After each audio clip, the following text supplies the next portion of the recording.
Follow us today to a 2018 American sci-fi action horror film called The Predator. Before we start, be aware, there are spoilers. Our story starts in space, where two spacecraft are shooting at each other. The leading craft opens a wormhole and slips through just in time to escape the craft that's chasing it. As the spacecraft approaches Earth, it wipes out a satellite. The craft appears to be damaged, and the occupant, a predator, enters an escape pod before the craft crashes to Earth.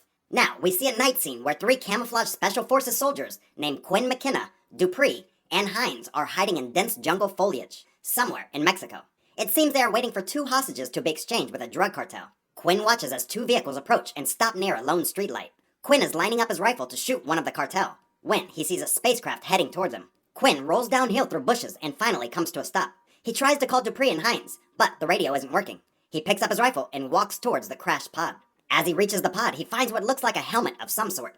Dupree approaches and Quinn almost shoots him. While Dupree tries to call Hines, Quinn finds a metallic arm gauntlet which locks onto his arm when he puts his arm through it. Suddenly, the body of Hines drops and hangs from a tree nearby. Quinn sees the transparent shape of the predator clinging to the tree, and they both open fire on the predator as it runs for cover. It shoots back at them and they're both thrown backwards. As Quinn regains his senses, the predator comes closer. When Quinn sets his hands down, some type of weapon ejects from the arm brace and flies forward, striking the predator and cutting Hines' body in half. Quinn realizes the predator is still alive, so he grabs his backpack and makes a run for it. He stops to see a helicopter, and the arm brace activates and expels a small metal ball. He keeps running away from the scene. As the helicopter lands, some soldiers and a man called Trigger climb out.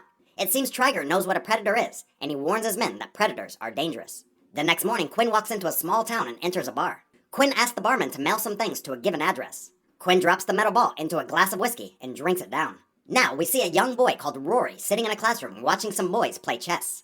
Elsewhere in a school corridor, we see two elder boys, EJ and Derek, set off the fire alarm, causing Rory extreme discomfort. They go in the classroom and knock over the chess pieces on the boards. When the fire alarm stops, Rory stands up and picks up the chess pieces and puts them all back where they were.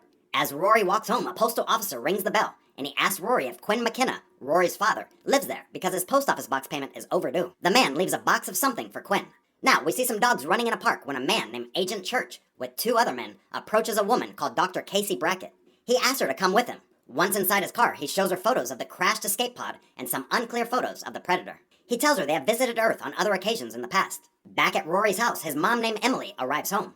She shows him two masks he can wear for Halloween, but he's not impressed. Now, we see Quinn in a government installation undergoing a psych evaluation. Trigger and another man watch from behind a one-way mirror. They're trying to find out how much Quinn actually knows. When he mentions the word alien, they pay attention. Now, we're back in Rory's house. The boy opens a package from his dad. He finds the helmet and is suitably impressed. Then, he places the arm gauntlet on the bench and starts tapping it, and a section on the top comes open. He lifts it up, and when it becomes activated, he quickly puts it down on the bench. It seems to be showing some kind of coordinates. Back at the government installation, two men are escorting Quinn to a bus full of other detainees, psychos. Once on the bus, he gets to know the other travelers as Coyle, Nebraska, Baxley, Lynch, and Nettles. They're all strange in their own way. Now, we see Agent Church and Dr. Casey arriving at a base near a large dam. At the facility, Casey meets a man called Sean. Casey sees some alien weapons and helmets in nearby cases and is impressed, but Sean wants to show her something far more interesting. He leads her to a large examination room where she sees a predator strapped to a table and apparently sedated. After decontamination, Casey and Sean enter the examination room where she is greeted by Traeger. She is shown a blood sample which shows human DNA. Then she is shown a photo of Quinn and told that he had contact with the predator. Casey wants to talk to Quinn. The Psycho's bus driver receives a message to reroute the bus to the facility. On the bus, Nebraska asks Quinn why he's on the bus. He tells them that he found an alien, but the government wants to keep it quiet, so they're shipping him off. The rest of them all crack up laughing, thinking he's lost the plot. Now in space, we see a wormhole open, and another Predator spacecraft is heading for Earth. The craft changes to invisible mode. It looks like this Predator brought his dog with him. Meanwhile, Rory is playing with the alien navigation device, which might just be leading this new spacecraft to his location. An Army major is watching a monitor showing the new spacecraft approaching Earth and sends two fighter jets to intercept it. As they approach the coordinates, the spacecraft reappears and the two jets almost hit it. At the facility, they get word that another spacecraft is on its way. At that moment, their predator regains consciousness and starts attacking everyone. Casey grabs a sample tube of the predator's blood, then enters the decontamination chamber to escape. But she has to remove her clothes to proceed. Moments later, the predator enters the chamber and finds her. After looking at her, he leaves the chamber and finds a predator helmet, which he uses to locate his own helmet, Rory's basement. She leaves the chamber and grabs a tranquilizer gun.